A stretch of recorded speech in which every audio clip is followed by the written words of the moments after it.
السلام علیکم ورحمۃ اللہ وبرکاتہ۔ دوستو، اس پروگرام کو پورا دیکھنے کے لیے نیچے دیے گئے لال بٹن کو دبا کر چینل کو سبسکرائب کر لیں، ساتھ میں بیل آئیکن کو دبا کر آل پر کلک کر لیں۔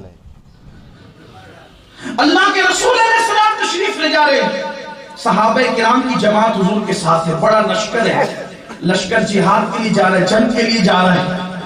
دیکھا کہ ایک کتیا اپنے بچوں کو بیٹھ کر لیٹ کر دودھ پلا رہی ہے۔ عام طور پہ کتیا جب بچوں کو دودھ پلاتی ہے تو کبھی غور کرنا، وہ پورا پھیل جاتی ہے زمین پر، کیونکہ اس کے کئی بچے ہوتے ہیں، پھیلے بغیر وہ بچوں کو دودھ نہیں پلا سکتی، کیونکہ اس کے بچے 3 4 5 6 اس طرح ہوتے ہیں۔ تو کتیا زمین پر لیٹ کر اپنے بچوں کو دودھ پلا رہی ہے۔ میرے آقا علیہ السلام نے کتیا کو دودھ پلاتے دیکھا، صحابہ سے فرمایا راستہ بدل دو، اس لیے کہ اس راستے سے گزرو گے تو تمہارے پیروں کی دھمک کی وجہ سے یہ کتیا اٹھ کر کے بھاگ جائے گی، بچوں کے منہ سے دودھ چھوٹ جائے گا، اس لیے ہمیں راستہ بدلنا تو گوارا ہے، لیکن کتیا کے بچوں کے منہ سے ان کا دودھ چھڑوانا ہمیں گوارا نہیں ہے۔ اور پھر صحابہ کو وہاں کھڑا کر دیا گیا، یہ کہتے ہوئے کہ اللہ کے رسول کا حکم ہے یہ کتیا ڈر کر بھاگ نہ جائے، اس لیے تم راستہ بدل کر کے جاؤ تاکہ کتیا کے بچے وہاں اطمینان سے دودھ پی سکیں۔ میں چیلنج کرتا ہوں پوری دنیا کے انسانوں کو، کوئی ایسا اخلاق والا لا کر تو بتاؤ جو کتوں کے بچوں تک کا خیال کرتا ہو، جو اپنے ہزاروں صحابہ کا راستہ تبدیل کروا دے لیکن کتے کو اٹھنے نہ دے، بلکہ کتیا کے بچوں کے منہ سے دودھ چھوٹنے نہ دے۔ کوئی ہے ایسا اخلاق والا؟ اگر اخلاق کی بنیاد پر کسی سے پیار کیا جا سکتا ہے تو ہمارے آقا کے سوا اور کون ہو سکتا ہے؟ اور سنو، اگر علم کی بنیاد پر کسی سے پیار کرنا یا عشق کرنے کا آپ ضابطہ بناتے ہیں تو مجھے بتاؤ، اللہ اکبر، جو ڈائریکٹ اللہ کا شاگرد ہو علم کے معاملے میں، جس کے بارے میں قرآن کہتا ہے الرحمن علم القرآن، رحمان نے قرآن سکھایا، انسانیت کی جان محمد عربی صلی اللہ علیہ وآلہ وسلم کو، حتیٰ کہ یہاں تک فرمایا وَعَلَّمَكَ مَا لَمْ تَكُنْ تَعْلَمْ وَكَانَ فَضْلُ اللَّهِ عَلَيْكَ عَظِيمًا۔ اے محبوب، آپ جو کچھ نہیں جانتے تھے وہ سب کچھ ہم نے آپ کو سکھا دیا۔ کتنا سکھایا، کتنا سکھایا؟ ایک شخص نے اٹھ کر کے پوچھا کہ یا رسول اللہ میں کس کا بیٹا ہوں؟ واللہ یہ بھی چیلنج ہے، بڑے سے بڑا مفتی، بڑے سے بڑا فقیہ، بڑے سے بڑا محدث کسی کے بارے میں نہیں بتا سکتا کہ کون کس کا بیٹا ہے، لیکن یہ میرے نبی سے پوچھا کہ میں کس کا بیٹا ہوں؟ حضور نے ان کے نام، ان کے باپ کا نام بتایا، اور جس کو باپ کہتے تھے انہی کا نام بتایا۔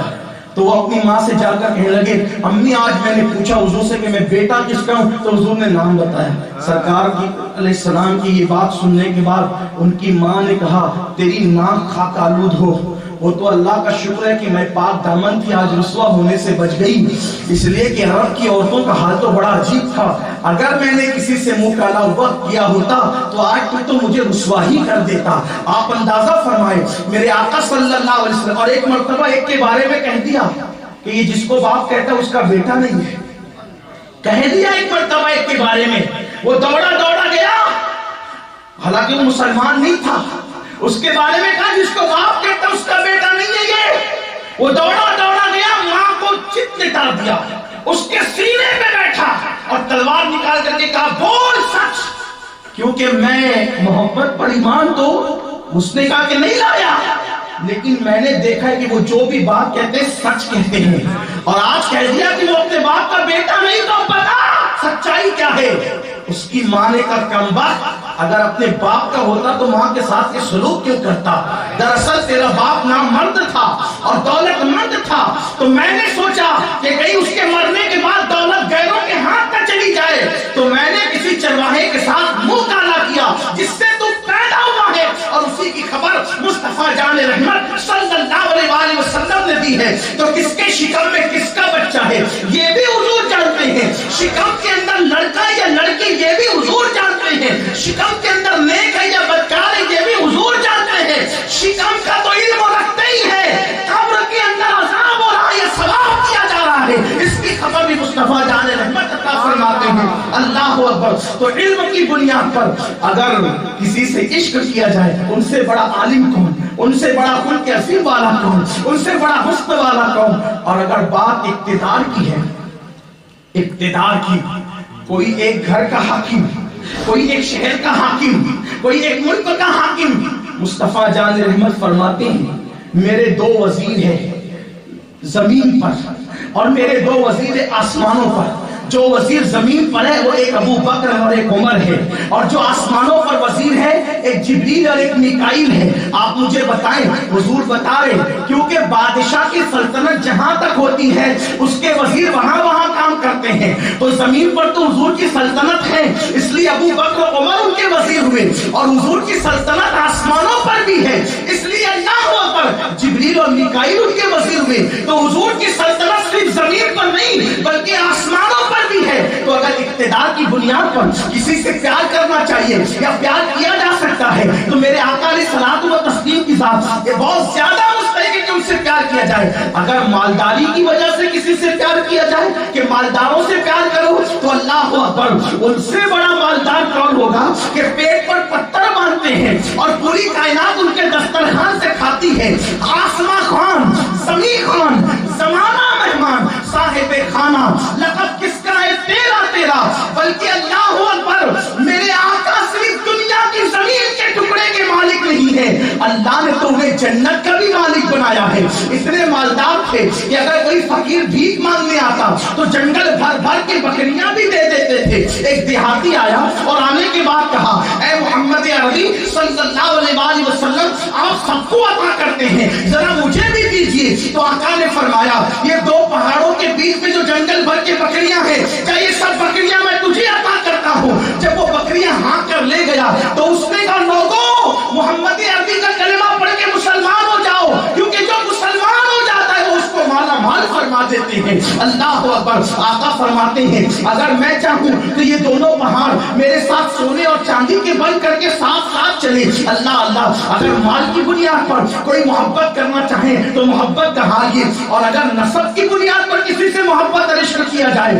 تو ان سے اعلیٰ نسب کس کا ہے؟ میرے آقا فرماتے ہیں صلی اللہ علیہ وسلم ہر زمانے میں اللہ نے چنے ہوئے بندوں کو جب اللہ نے سلیکٹ کیا تو ان میں میرے آبا و اجداد سے اس کا سلیکشن کیا، ان کو چنا، حتیٰ کہ اللہ نے پھر قریش کو چنا، قریش میں بنو ہاشم کو چنا، بنو ہاشم میں اللہ تعالیٰ نے عبد المطلب کو چنا۔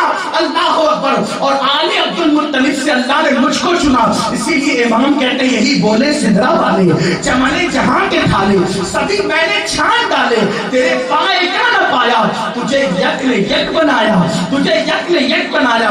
کہاں کہاں تک حضور کا ذکر کریں، لیکن بس بات سمجھتے ہوئے کہ اگر حسن کی بنیاد پر، علم کی بنیاد پر، اخلاق کی بنیاد پر، پرہیزگاری کی بنیاد پر، دولت کی بنیاد پر، نسب کی بنیاد پر اگر کسی سے پیار کیا جا سکتا ہے تو میرے آقا علیہ الصلوۃ والتسلیم، اور آخری بات مسلمان کے حوالے سے، اگر احسانات کی بنیاد پر کسی سے عشق کیا جا سکتا ہے تو ان سے زیادہ احسانات کس پر ہو سکتے ہیں؟ پیدا ہوئے ان کے صدقے، دنیا میں آئے ان کے صدقے، نعمتیں ملی ان کے صدقے، ایمان ملا ان کے صدقے، قرآن ملا ان کے صدقے، قبر میں نجات ملے گی ان کے صدقے، میدان محشر میں نجات ملے گی ان کے صدقے، اور مومنین جنت میں جائیں گے ان کی شفاعت کے صدقے جنت میں جائیں گے۔ بال بال پر ان کا احسان، ایک ماں اپنے بچے پر جتنا احسان نہیں کر سکتی اس سے زیادہ احسانات مصطفیٰ جان رحمت کے ہیں۔ ماں اولاد سے کتنا ہی پیار کر لے لیکن ماں پوری رات اولاد کے لیے کبھی دعا نہیں کرتی، مگر قربان جائیں ام المومنین حضرت عائشہ صدیقہ فرماتی ہے کہ حضور علیہ السلام اپنی امت کے لیے پوری رات دعا کیا کرتے تھے، حتیٰ کہ پیروں پہ ورم آ جاتے، مجھے ایسا لگتا کہ کہیں پیر پھٹ کے خون نہ نکلنے لگے، تو میں کہتی یا رسول اللہ بس بھی کیجئے، آپ کا رب آپ کی امت کو بخش دے گا۔ تو آقا فرماتے عائشہ کیا میں اپنے اللہ کا شکر گزار بندہ نہ بنوں؟ جس اینگل سے دیکھو حضور مستحق ہے، حقدار ہے، استحقاق ہے حضور کا ہم پر، حق ہے کہ ہم حضور سے عشق کریں، حضور سے محبت کریں۔ لیکن کتنا افسوس ہے نا، آج ہم حضور علیہ السلام کی عشق کی بات تو کرتے ہیں لیکن ہم نے کبھی ہیرو سے عشق کیا؟ کبھی کبھی گانوں سے عشق کیا، کبھی گناہوں سے عشق کیا۔ جب ہم دیکھتے تولتے اپنے آپ کو تولتے ہیں۔ عشق کا دعویٰ حضور علیہ الصلوۃ و تسلیم سے، محبت کا دعویٰ حضور علیہ الصلوۃ و تسلیم سے، اور واقعی اگر کسی کا عشق دل میں نظر آتا ہے، محبت نظر آتی ہے، تو پھر وہاں ہمیں گناہ نظر آتا ہے، گناہوں کا عشق، جنون ہے گناہ کا۔ ورنہ دیکھ لیں آپ، 250 کروڑ یا 200 کروڑ مسلمان ہیں پوری دنیا میں، لوگ گنتی کرتے اس لیے وہ 150 کروڑ کہتے ہیں، ورنہ حقائق یہ ہے کہ 250 سے 200 کروڑ مسلمان ہیں، یعنی 2 ارب مسلمان ہیں دنیا کے اندر کلمہ پڑھنے والے ہیں۔ لیکن ان 200 کروڑ مسلمانوں میں نمازی مسلمان کتنے ہیں؟ نمازی کتنے اور بے نمازی کتنے ہیں؟ اندازہ کر لیں۔ تو آپ جب سروے کریں گے تو 95% لوگ بے نمازی ہوں گے۔ کیوں؟ عشق کا دعویٰ تو 200 کروڑ مسلمانوں کے، کوئی مسلمان نہیں کہتا کہ میں عاشق رسول نہیں، ہر مسلمان کہتا ہے میں عاشق رسول ہوں۔ لیکن جب عاشق رسول ہو تو کیا یہ پتہ نہیں ہے کہ میرے آقا نے فرمایا جعلت قرۃ عینی فی الصلاۃ، نماز میں میری آنکھوں کی ٹھنڈک ہے۔ عاشق تو محبوب کی آنکھوں کو ٹھنڈک پہنچاتا ہے۔ یہ عاشق کیسے جو محبوب کی آنکھوں کی ٹھنڈک نہ پہنچائے، محبوب کی آنکھوں کی ٹھنڈک بھی چھیننے کی کوشش کرے، یہ کیسے عاشقان رسول ہے؟ اللہ اکبر۔ پھر دیکھو کہ اللہ کے رسول صلی اللہ علیہ وآلہ وسلم کا یہ فرمان لوگوں کے کانوں تک نہیں ٹکرایا، اللہ اکبر، کہ جس کے چہرے پہ داڑھی نہ ہو محمد اس چہرے کو دیکھنا بھی پسند نہیں کرتا۔ یہ میرے آقا صلی اللہ علیہ وآلہ وسلم کا فرمان ہے۔ میری قوم کے جوانوں، کرنے والوں، محبت رسول کا دعویٰ کرنے والوں، مجھے بتاؤ اللہ کے حبیب صلی اللہ علیہ وآلہ وسلم اتنی بیزاری کا اظہار کر رہے ہیں، اتنی ناراضگی کا اظہار کر رہے ہیں کہ جس کے چہرے پہ داڑھی نہ ہو میں اس کے چہرے کو دیکھنا بھی پسند نہیں کرتا۔ اب آپ مجھے بتاؤ، عشق رسول کا دعویٰ ہے اگر ہیرو پلیس سے داڑھی رکھ لے تو ہم وہ داڑھی برابر کٹاتے ہیں، اللہ اکبر۔ اگر کوئی ہیرو چوٹی رکھ لے ہم وہ چوٹی برابر ڈالتے ہیں، ہیرو اگر ٹوپی پہن لے ہم وہ ٹوپیاں برابر پہنتے ہیں، ہیرو اگر کسی فلم میں کرتا پاجامہ پہن لے تو میرے نوجوان کرتا پاجامہ ہیرو کو دیکھ کر کے سلا سکتے ہیں، مصطفیٰ جان رحمت کی سنت کو دیکھ کر نہیں سلا سکتے۔ اب بتاؤ عاشق ہیرو ہو یا عاشق مصطفیٰ ہو، ہنسنے کی بات نہیں ہے، لیکن آپ سے یہ ضرور کہوں گا آقا جس طرح چلے اس طرح چلنے کا شوق نہیں، آقا جس طرح کھانا کھاتے تھے اس طرح کھانے کا شوق نہیں، آقا جس طرح لوگوں سے پیش آتے تھے اس طرح لوگوں سے پیش آنے کا شوق نہیں، آقا علیہ السلام جس طرح کی باتیں کرتے تھے اس طرح باتیں کرنے کا شوق نہیں۔ ڈائلاگ ہیرو کے، چلنے کا انداز ہیرو کا، کافر یہودی منافقین اور مشرکین کے طریقے پہ چل رہے ہو، اور عشق مصطفیٰ کا دعویٰ ہے۔ مجھے بتاؤ جس کی نگاہ سے خدا کی ذات نہ چھپی اس کی نگاہ سے اپنا کردار اور کیریکٹر کیسے چھپ سکتا ہے؟ دنیا نے ہمیں یہ دن نہ دکھائے ہوتے، دنیا نے ہمیں ذلیل نہ کیا ہوتا، دنیا نے ہمیں رسوا نہ کیا ہوتا، دنیا نے ہمیں مار پیٹ کر ملکوں سے نکالنے کی بات نہ کی ہوتی، دنیا نے ہمیں غلام بنانے کا پلان نہ بنایا ہوتا، دنیا نے ہمیں کچلنے کا منصوبہ نہ بنایا ہوتا، اگر ہمارے سینوں میں عشق مصطفیٰ کی آگ جل رہی ہوتی۔ اقبال نے بہت زیادہ سوزش دل کے ساتھ کہا تھا، سوز دل کے ساتھ کہا تھا، بجھی عشق کی آگ اندھیر ہے، بجھی عشق کی آگ اندھیر ہے، مسلمان نہیں راکھ کا ڈھیر ہے۔ جب راکھ کا ڈھیر کوئی ہو جائے تو اس کو پھونک کر اڑانا آسان ہو جاتا ہے، مسلمانوں کو پھونکوں سے نہیں اڑایا جا سکتا، پھونکوں سے یہ چراغ بجھایا نہ جائے گا۔ ایک بلال غلام تھے غلام، لیکن عشق مصطفیٰ کا چراغ سینے میں جل رہا تھا، پورا مکہ ہار گیا، بلال کا عشق رسول جیت گیا۔ ایک خفاف ہے، عشق مصطفیٰ سینے میں روشن تھا، عشق مصطفیٰ کا چراغ جل رہا تھا، مکہ شکست کھا گیا، خفاف جیت گئے۔ پتہ چلا دیوان گانے عشق محمد کو دیکھ کر گھبرا گئی ہے، گردش دورہ کبھی کبھی گردن میں ہاتھ ڈالے ہیں، ماہ و نجوم نے گزرا ہے ان حدوں سے، مسلمان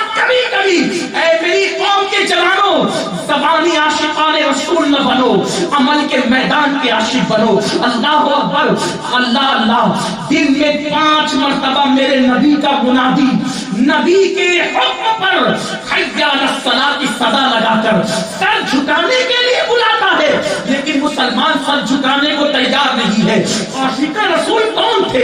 عاشقان رسول وہ تھے کہ جب نبی کے نام پر سر کٹانے کو بلایا گیا تو پہلی رات کی دلہن چھوڑ کر وہ سر کٹانے کے لیے حاضر ہو گئے. کہاں سر کٹانے کے لیے مسلمان آتا تھا؟ پہلی رات کی دلہن چھوڑ کر. اور آج نیند چھوڑ کر مسلمان سر جھکانے کے لیے آنے کو تیار نہیں ہے. دنیا سمجھ چکی ہے ہمارے پاس نعروں کے سوا کچھ نہیں. دنیا سمجھ چکی ہے ہمارے پاس تقریروں کے سوا کچھ نہیں. دنیا جان چکی ہے ہمارے پاس بڑبڑ کرنے کے سوا کچھ نہیں. جس دن مسلمان عمل کے میدان میں قدم رکھے گا, قدم عمل کے میدان میں, جس دن عمل کا عاشق رسول بنے گا, ہیرو ہیروئن کے جدائی کے مناظر کو پکچر اور سیریلوں میں دیکھ کر رونے والوں, رات رات بھر ننگی فلمیں دیکھنے سے دل نہیں اٹھتا تھا, لیکن مسجد میں اگر آدھا گھنٹہ جمعہ میں لمبی تقریر ہو جائے تو لوگ کہتے ہیں مسجد بدلنا پڑے گی, یہاں تقریر لمبی ہوتی ہے. جو کام پوری رات ننگی فلموں کے لیے نکال سکے اور آدھا گھنٹہ اپنے اللہ کے گھر میں نہ بیٹھ سکے, اس قوم کو عاشق رسول کہلانے کا حق کیا ہے؟ لاکھوں کی تعداد میں مسلمان ہندوستان میں موجود ہے, بن جائے عاشق رسول. انقلاب بموں سے نہیں آتا, انقلاب تلواروں سے نہیں آتا, انقلاب لاٹھیوں ڈنڈوں سے نہیں آتا, انقلاب عشق مصطفیٰ سے آتا. 2 باتیں کہوں گا اور بات مکمل ہو جائے گی, آج کی تقریر پوری ہو جائے گی. 2 بات, تھوڑا سا وقت لگے گا. عشق والوں نے انقلاب برپا کیا, عشق والوں نے انقلاب پیدا کیا. یہ ہندوستان کی سرزمین پر جب انگریز آئے, توجہ کرنا, بھارت کو آزاد ہم نے کرایا, عاشقان رسول نے.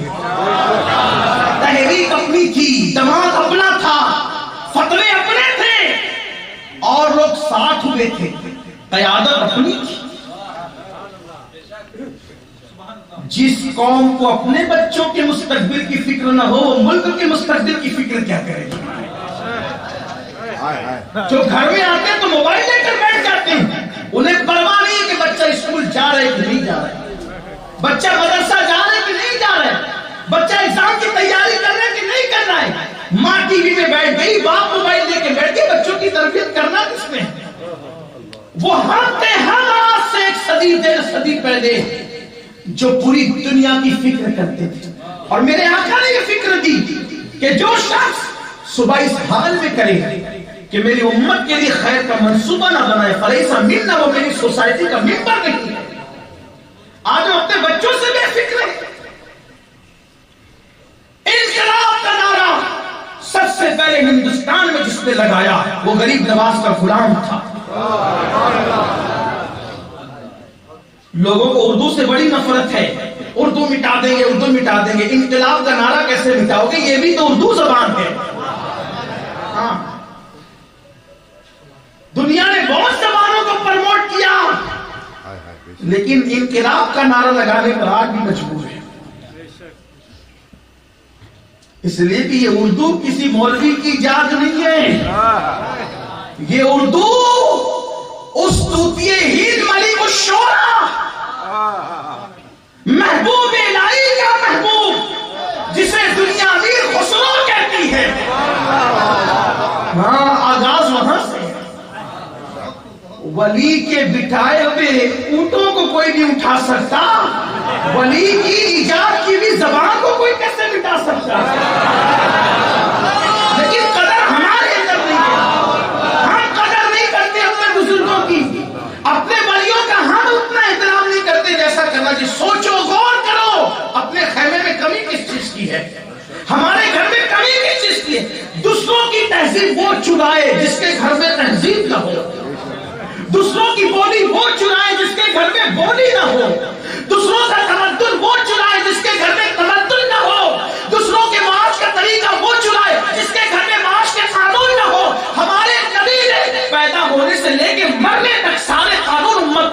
فرما دیا. کوئی آئے تو صحیح, کوئی آئے تو صحیح. آج ڈاکٹر کہہ رہا ہے کہ شوگر کے مریض اگر صبح کو پیدل چلے, صبح کو شوگر نارمل رہے گی, بلڈ پریشر نارمل رہے گا, موٹاپا ختم ہوگا, بیماریاں نہیں ہوگی. میں کہتا ہوں ڈاکٹر کہہ رہے تو پوری دنیا دوڑ رہی ہے. میرے نبی نے تو ظہر میں پیدل چلنے کی بات نہیں کی, عصر میں پیدل چلنے کی بات نہیں کی, مغرب عشاء میں پیدل چلنے کی بات نہیں کی. آقا فرماتے ہیں جو فجر میں پیدل مسجد جائے گا اللہ قیامت کے دن اس کو عرش کا سایہ عطا فرمائے گا. ڈاکٹر آج کہہ رہے 1400 سال پہلے میرے آقا نے بتایا, لیکن ہم نے توجہ کب کی. حضور نے فجر کے لیے ابھارا پیدل جاؤ مسجد, صبح کے وقت پیدل جاؤ مسجد, لیکن نہیں, حضور کی بات پہ توجہ, کیونکہ عشق کا تاکہ کہیں اور سے لگا ہوا ہے, دعویٰ اور جگہ ہے, تاکہ اور جگہ ہے, دل کہیں اور جگہ لگا ہوا ہے. تو میں کہہ رہا تھا کہ ہندوستان کے اندر انقلاب جہاد کا فتویٰ دیا علامہ فضل خیر آبادی, آپ کو پتا ہوگا. پھر اس پر تائیدی دستخطیں علماء کی ہوئی. جو لوگ ابھی آج کل باتیں کرتے ہیں نا کہ نبی حاضر نہیں, ناظر نہیں, غیب نہیں, یہ نہیں, وہ نہیں, یہ سب لوگ بیچارے پیدا بھی نہیں ہوئے تھے. یہ بھی ہنسنے کی بات نہیں ہے, آپ ہنسا نہیں کریں ہنسنے سے, اور وہ بھی چلا کے نہیں ہنسا, مسکراتے رہو, اللہ تمہیں سدا مسکراتا رکھے. اے کہانی لگانا, ہنسنا نہیں, اور ہنسنے سے دل مڑتا ہوتا ہے, اے کہاں لگانے سے دل مڑتا ہوتا ہے. اس لیے میرے آقا فرماتے جو میں جانتا ہوں تو ہنسو کم اور روز زیادہ. اگر تم جاننے لگو تو تمہاری کیفیت محفل میں نہیں ہے, مسکرایا کرو. اس لیے کہ حضور سے زیادہ کوئی مسکرانے والا نہ تھا, اور پوری زندگی میں کبھی ہنسا نہیں. جس کو لوگ ہنسنا کہتے ہیں کہتا لگا, کبھی نہیں ہنسا. ہمیشہ مسکراتے رہو, ایسے مسکراتے رہے جس کی تسکی سے روتے ہوئے ہنستے, اس تبسم کی عادت پہ لگا. یہ حضرات نہیں آئے تھے, ان کا وجود 1857 کے بعد ہے, 1857 کے بعد ان کا وجود. بلکہ علماء کی تحریک کو ڈیمیج کرنے کے لیے یہ طبقہ پیدا کیا گیا, اس کی طرف نہیں جاتا. میرا عنوان اس وقت وہ نہیں ہے, اس لیے کہ میری عادت ہے کہ میں کوشش کرتا ہوں ایک طالب علم ہونے کے باوجود بھی عنوان پہ گفتگو کروں. بات آئی نہیں کہہ دی, لیکن عنوان میرا آج عشق رسول ہے, بات اسی پہ ہونا ہے. دستخط کی علماء نے, بڑے بڑے علماء, بڑے بڑے مفتیوں نے دستخط کی. ان دستخط کرنے والوں میں سید کفایت علی کافی مراد آبادی بھی تھے. دیکھو یہ عشق والے لوگ, سب عشق والے تھے.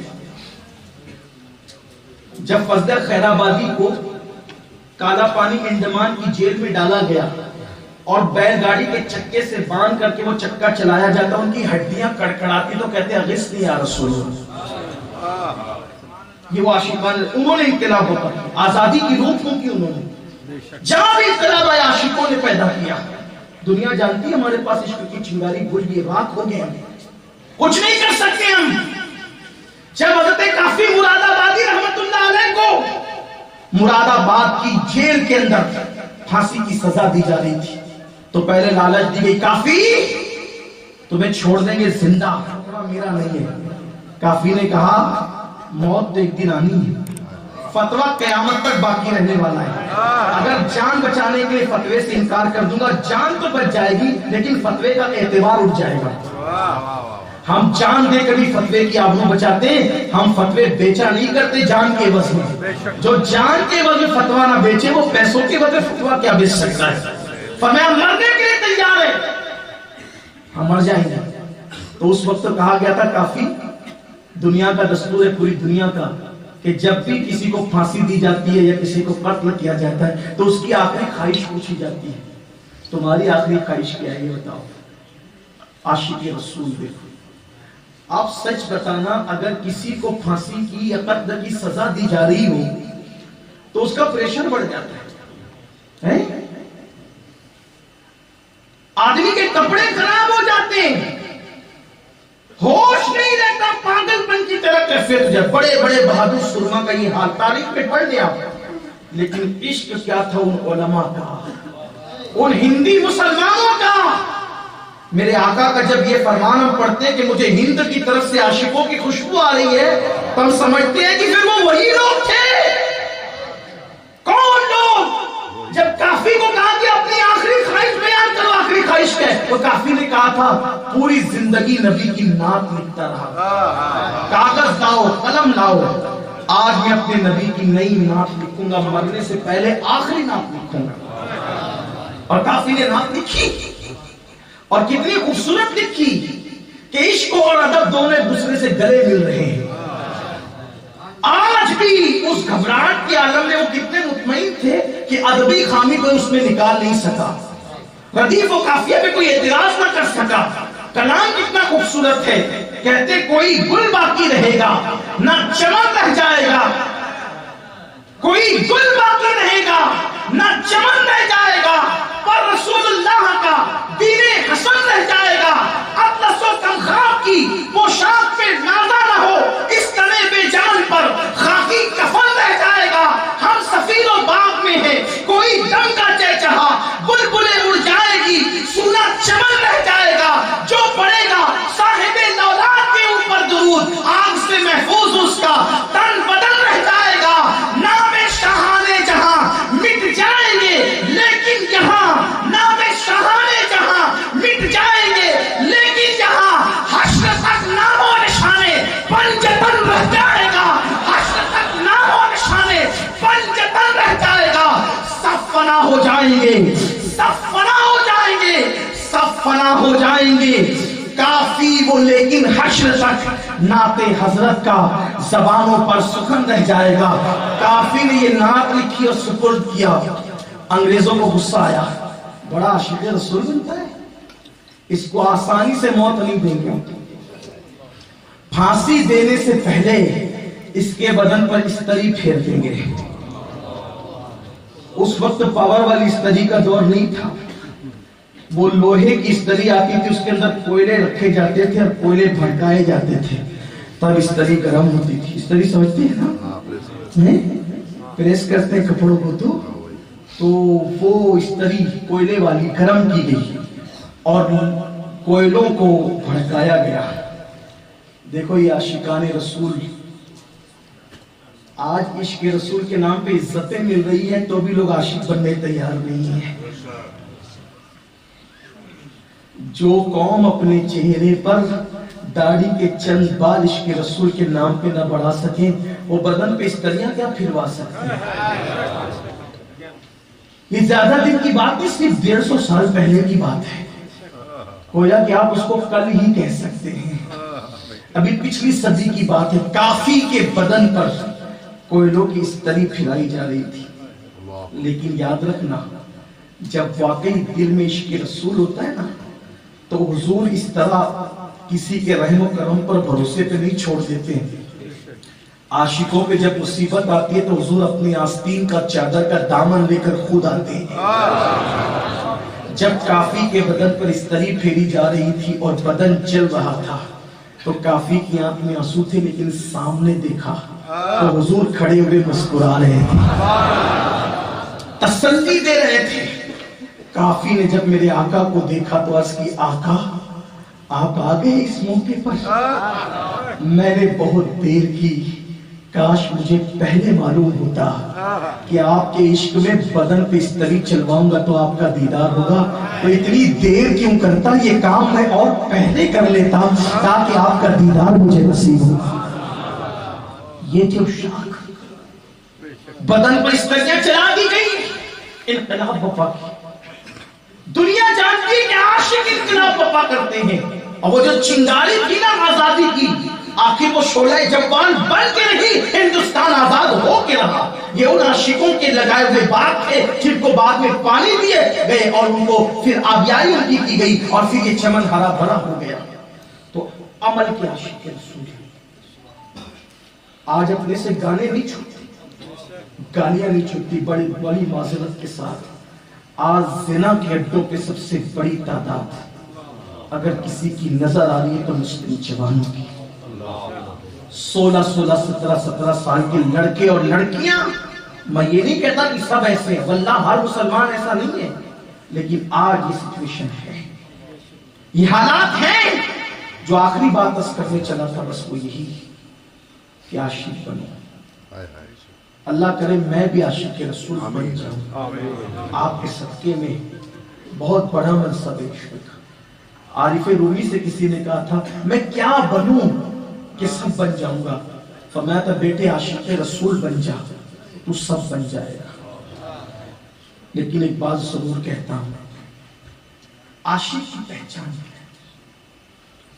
اور ایک حدیث پڑھوں گا، اسی آئینے میں میں بھی اور سب اپنے منہ کو دیکھ لیں، اللہ کرے کسی کی اصلاح ہو جائے۔ عاشق کی پہچان ہے۔ عاشق جو ہوتا ہے نا، جس کا بھی عاشق ہوتا ہے وہ چاہتا ہے کہ میں سارے نقصان اٹھا لوں، محبوب ناراض ہے، محبوب کی نافرمانی نہ۔ جب یہ معراج کا واقعہ عارف رومی نے بیان کیا نا کہ اللہ کے رسول سدرہ پر گئے، جبریل علیہ السلام سے کہا کہ چلیے، تو جبریل نے کہا نہیں یا رسول اللہ، کیا نہیں یا رسول اللہ، نہیں یا رسول اللہ، میں نہیں آ سکتا، آؤں گا تو جل جاؤں گا۔ ٹھیک، عارف رومی کہتے ہیں چونکہ فرشتے تھے نا، اور فرشتوں کے پاس دل نہیں ہے، اور عشق کے لیے دل چاہیے۔ فرشتہ محبت کر سکتا ہے، عشق نہیں کر سکتا، اس لیے عشق کے لیے دل چاہیے۔ اور اللہ نے عشق والا دل صرف انسان کو دیا، کسی اور کو نہیں۔ اور مخلوق کے پاس گوشت کا لوتھڑا تو ہے، لیکن دل جسے کہتے ہیں، دل کسے کہتے ہیں؟ میرے امام نے دل کا مطلب سمجھا، کہتے ہیں دل ہے وہ دل، دل ہے وہ دل جو تیری یاد سے معمور رہا، اور سر ہے وہ سر جو تیرے قدموں پہ قربان ہے۔ یہ گوشت کا لوتھڑا دل اس وقت بنتا ہے جب مصطفیٰ جان رحمت کا عشق اس میں آ جائے، اور جس دل میں عشق آتا ہے پھر وہ دل عرش سے افضل ہو جاتا ہے۔ آپ نے عشق کو سمجھا کیا ہے؟ پھر عرش اس کا متلاشی ہوتا ہے۔ میرے آقا نے فرمایا عرش ابو بکر کے دل کے سامنے ایک ذرے کی حیثیت رکھتا ہے، جیسے بہت بڑے صحرا کے سامنے ذرے کی حیثیت ہوتی ہے، ویسے ابو بکر کے دل کے سامنے عرش کی حیثیت ہے۔ اس کی وجہ یہ ہے کہ صدیق اکبر کا دل مصطفیٰ جان رحمت کے عشق کا گنجینہ تھا۔ یہی تو بات تھی نا جب میرے آقا نے فرمایا کہ لاؤ اللہ کی راہ میں مال، صدیق اکبر پورا لے کر دیا، پورا لا کر کے دیا نا، اس لیے کہ عقل کہتی ہے اپنے لیے کچھ بچا، اور عشق کہتا ہے محبوب کے لیے سب قربان کرتا۔ صدیق اکبر نے کب دکھایا؟ اسی لیے تو میرے آقا فرماتے ہیں کہ میں نے سب کے احسان کا بدلہ دے دیا سوائے ابو بکر کے۔ قیامت کے دن میری طرف سے میرا اللہ ابو بکر کو اس کے احسان کا بدلہ عطا فرمائے گا۔ تو جبریل امین نے کہا نہیں یا رسول اللہ، میں آگے بڑھوں گا تو جل جاؤں گا۔ عارف رومی کہتے ہیں اگر جبریل کی جگہ وہاں ابو بکر و بلال ہوتے تو جل جانا پسند کرتے، محبوب کو نہ کہنا پسند نہیں کرتے۔ عشق اس کا نام ہے کہ محبوب کو کبھی نہ کہا جائے، محبوب کی مرضی پہ راضی رہا جائے۔ آؤ، وہ جو حدیث پڑھنے چلا تھا، کتاب التوابین میں ایک روایت لکھی ہے جس کو میں اپنے الفاظ کے جامع میں بیان کرتا ہوں۔ اس میں ہم سب اپنے آپ کو دیکھیں، ہم عاشق ہیں بھی یا نہیں۔ میں نہیں کہوں گا کہ کون عاشق ہے کون نہیں، میرے اندر اتنی ہمت نہیں ہے کہ میں کسی کہہ دوں کہ تو عاشق نہیں ہو، اللہ کبھی نہیں کہہ سکتا۔ مجھے کیا پتا کس کے دل میں عشق کتنا ہے، ہر آدمی اپنی پوزیشن جانتا ہے، لیکن ایک تھرمامیٹر ہے، ایک آئینہ ہے جو دیکھنا پڑے گا، اور سب لوگ بالکل سنجیدگی سے کچھ بات یاد رہے نہ رہے یہ بات یاد رکھنا جو آخر میں پیش کر رہا ہوں۔